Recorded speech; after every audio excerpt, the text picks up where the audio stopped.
Bon, la première question qui m'a été posée directement, c'est est-ce que ce n'est pas la violence même qui dirige le monde? N'est-ce pas? Bien sûr. Je vous dirais que la vie même, c'est une violence. C'est ce que le passage de la Bible nous dit. L'homme a été créé dans la difficulté. Même notre venue dans le monde, ça n'a pas été facile.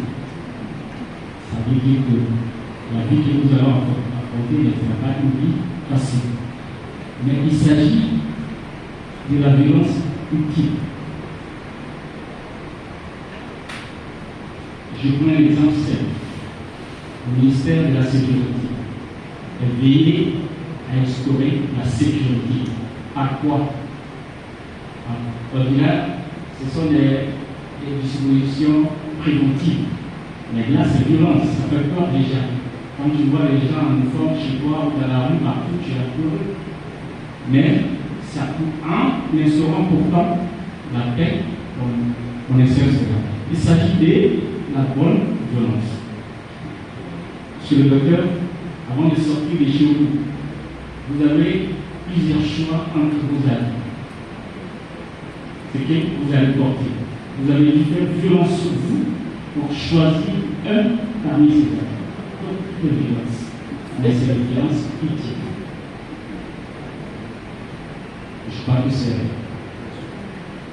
Maintenant, ce qui est des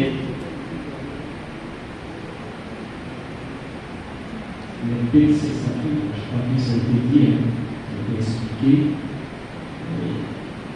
Le texte, il faut connaître le contexte des textes avant de le prononcer. C'est pourquoi j'ai dit c'est un problème d'ignorance que pour d'autres textes lisent.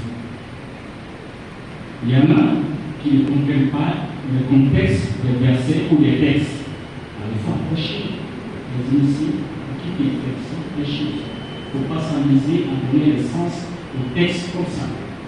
Ça existe partout dans toutes les religions du monde, malheureusement. Donc, il est question vraiment de s'inscrire dans sa propre religion.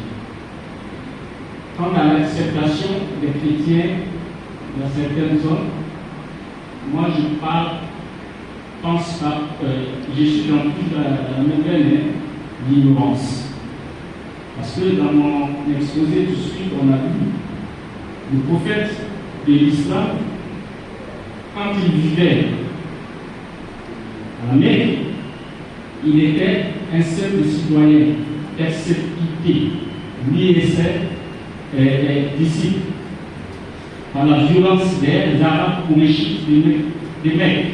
Mais quand il a émigré, il était souverain, le chef. Mais tenez-vous bien, peut-être que vous le savez, le prophète, pour diriger la cité-État de Médine, il n'a pas imposé la loi islamique. Non. Il a fait rédiger ce qu'on appelle la Samifa, ça fait avec Al-Madina, c'est-à-dire la constitution de Médine. C'est l'une des premières constitutions du pays contemporain. Il est mis quelques ans avant la première constitution moderne des États-Unis. Vous voyez, mais dans ça, il a pris en compte toutes les franges de la société pour qu'il y ait plus de cohésion d'entente. Tout le monde avait la liberté de confession et d'expression. Donc c'est pour vous dire que celui qui impose l'islam ou violente les autres, il n'a rien compris dans son islam.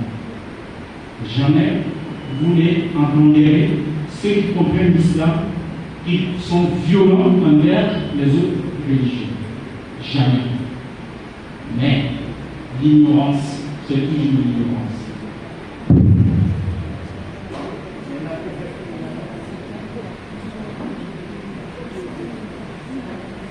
La question est que on y est faire ensemble pour qu'on puisse.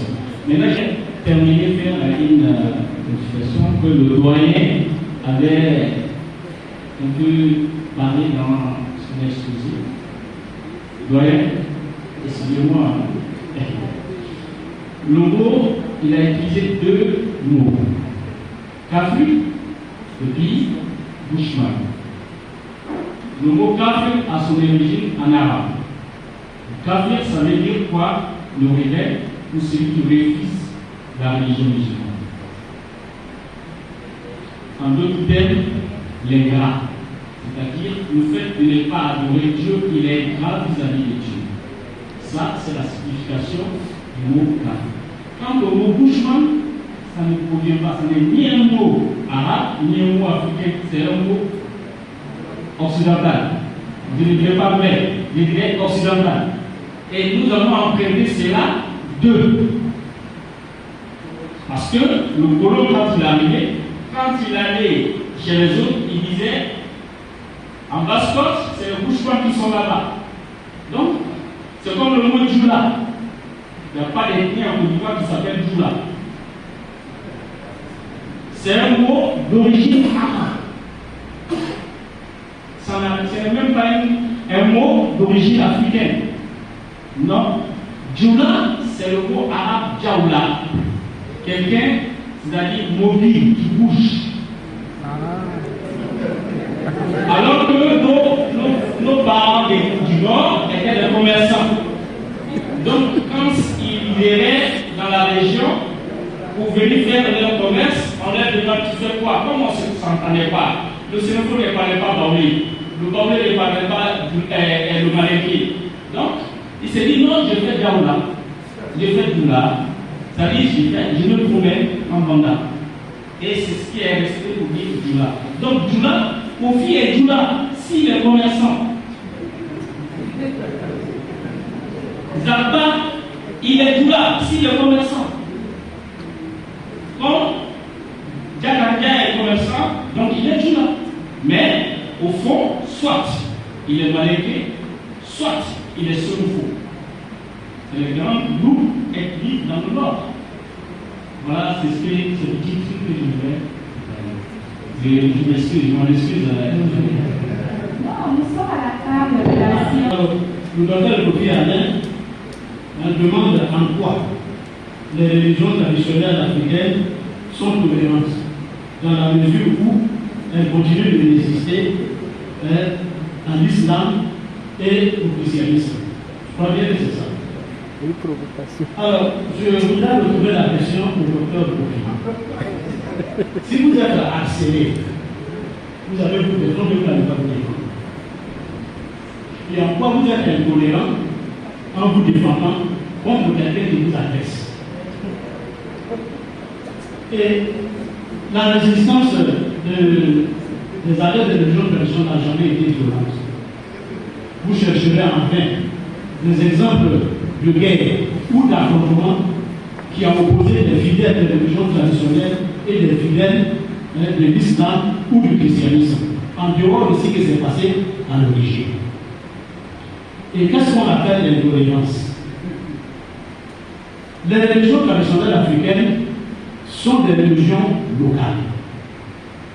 Le christianisme et l'islam sont venus détruire. Imaginez quelqu'un qui appelle un étranger chez lui. Et une fois installé, il dit que tu es un diplomate, je ne peux pas te sentir. Est-ce que vous trouvez que c'est juste? Vous êtes un diplomate, vous adorez l'eau, vous adorez le diable. Je ne peux pas vous sentir. Et les religions traditionnelles acceptent.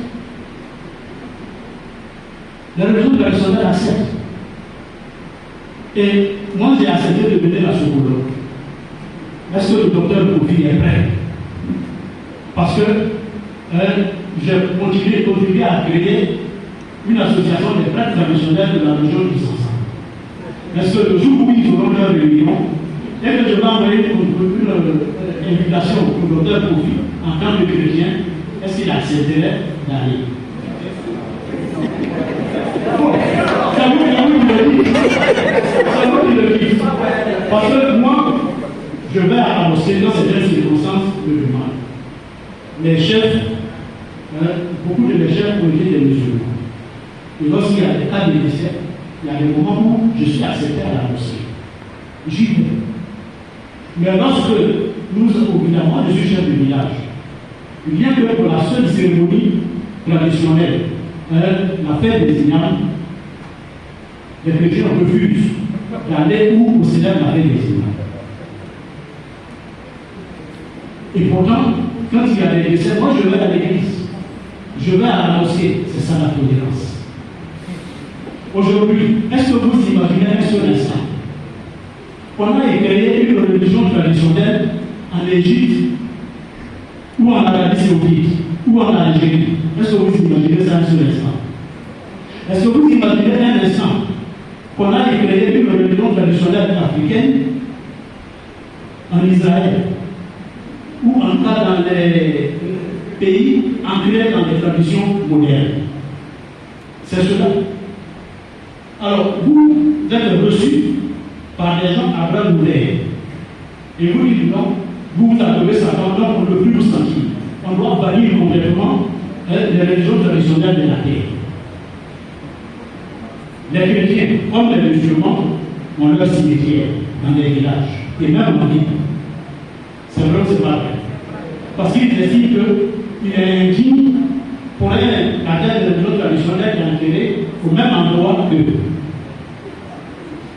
Les religions traditionnelles sont les seules qu'on peut pratiquer sans changer de nom ou de prénom.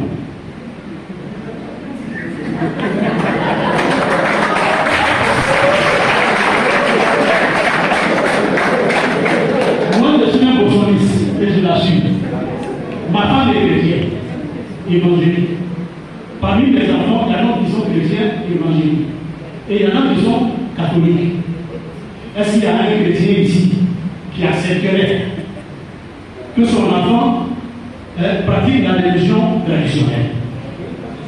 Est-ce qu'il y a un chrétien ou un musulman qui accepterait que son fils se convertisse à la religion traditionnelle? C'est ça la tolérance. Et c'est pour ça que je dis que les religions traditionnelles africaines donnent des leçons de tolérance. Voilà. Donc je ne vois pas en quoi nous ne sommes pas tolérants. Et je pourrais donner beaucoup d'autres exemples qui montrent que les religions traditionnelles africaines sont les religions les plus tolérantes au monde. Je vous remercie.